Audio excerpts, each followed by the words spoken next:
జోహార్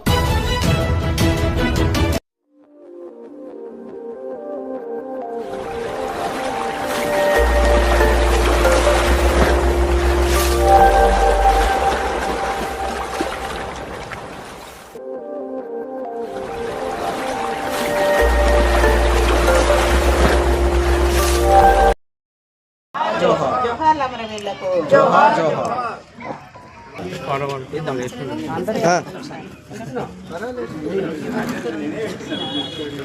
జోహార్ comrade Pandu, జోహార్ జోహార్ comrade Pandu, జోహార్ జోహార్. కొనసాగిస్తాం అమరవీరుల ఊరి కొయ్యలు దుమ్లవాణి ఆపలేరు.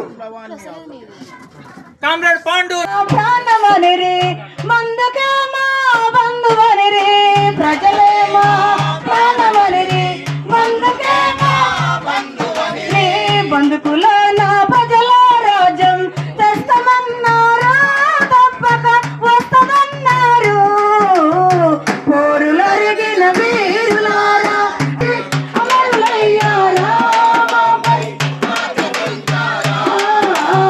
కలకత్తా వీధులల్లో శ్రీకాకుళం కొండలల్లో కలకత్తా వీధులల్లో శ్రీకాకుళం కొండలల్లో సింగరేణి జనం గుండెలల్లో తెలుగు నేలల్లో ఆంధ్ర ఒరిస్సా బార్డర్ మా బాటలో వేసినారు బాట కోసమే మాట తప్పక.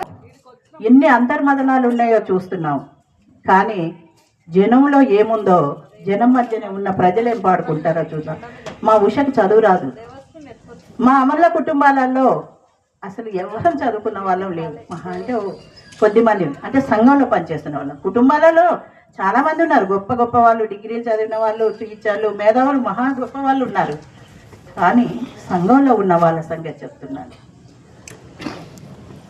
వాళ్ళకు ఏం అర్థమైందో దాన్నే పాడతారు, ఏం అర్థమైందో అదే మాట్లాడతాం. ఒక శవం దగ్గర వెళ్ళిన తర్వాత అది మాకు అనుభవంలోకి వచ్చినది. మా జీవితాలలో ఏమి జరిగిందో మన మిత్రులు ఎవరికోసమైనా రానియండి, రాజకీయంగా సమాజం ఎట్లాగైనా ఉండనివ్వండి, కానీ ఒక మనిషి చనిపోయినప్పుడు ఏమి చెప్పి చనిపోయాడో ఇక దానికి తిరుగులేదు. అది మళ్ళీ తిప్పేసి చెప్పడానికి లేదు. ఇది బతికున్న వాళ్ళకు మాత్రమే సాధ్యం. ఎన్ని తిప్పలైనా పడ్డానికైనా, ఎన్ని గతుకులైనా తిరగడానికైనా. కానీ చనిపోయిన వాడు ఒక నిస్వార్థంగా రక్త తర్పణంతో చెప్పిన తన రక్త చరిత్రను ఆ అమరుల కుటుంబాలు అలాగే చెప్పాలి, ఇంకో దానికి చెప్పడానికి లేదు.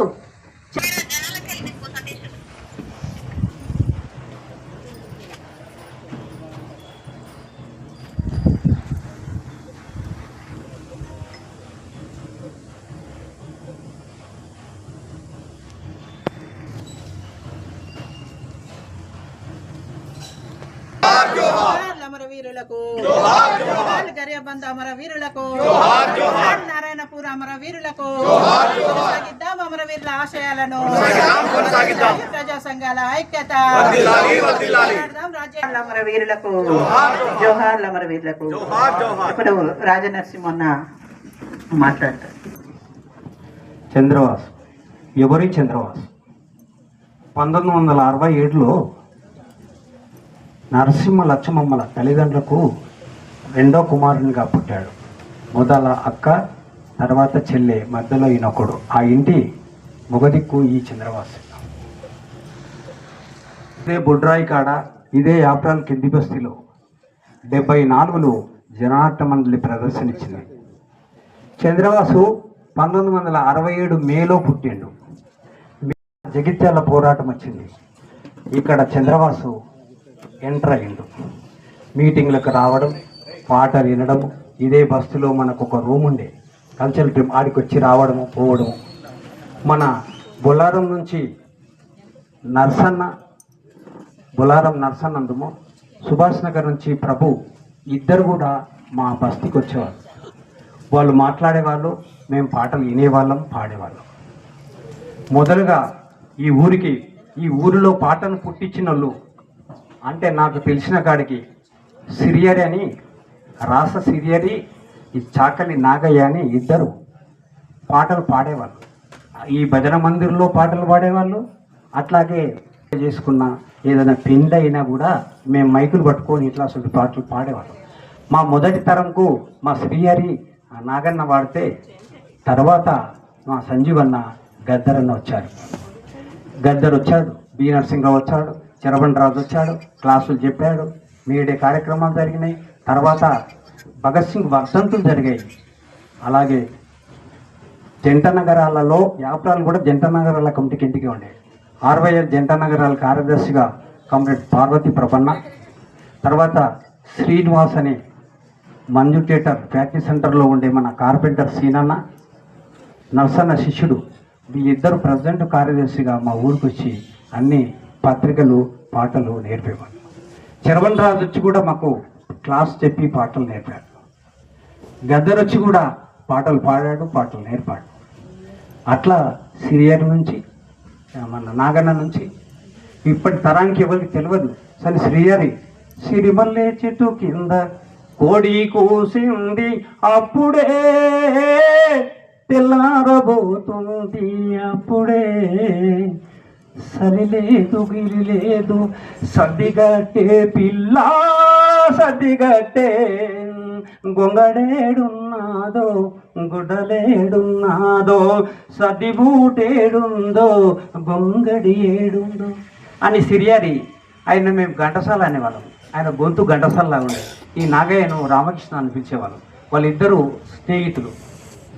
తర్వాత గద్దర్ రావడము, ఈ బండ మీద ప్రోగ్రామ్స్ చేయడం, బండ మీద కూడా ప్రోగ్రామ్స్ చేయడం, ఆ ప్రోగ్రాంలో వీధి భాగవతము, మళ్ళా మేడే పాటలు, అదే మన రిషాదుకే రహీమన్నా రాళ్ళు కొట్టే రామన్నా డ్రైవరు మల్లన్న మారీ కొమురన్న దుక్కిదునే రైతన్న మొక్క నాటే కూలన్న మనించి బాట వినరో రైతన్న. అట్లా కానీ ఇంకో అదే రకంగా ఆ పాటల పరంపర వచ్చే క్రమంలో ఒక్క విప్లవం కానీ ఈ కాలం ప్రశ్నిస్తూ ఉన్నది.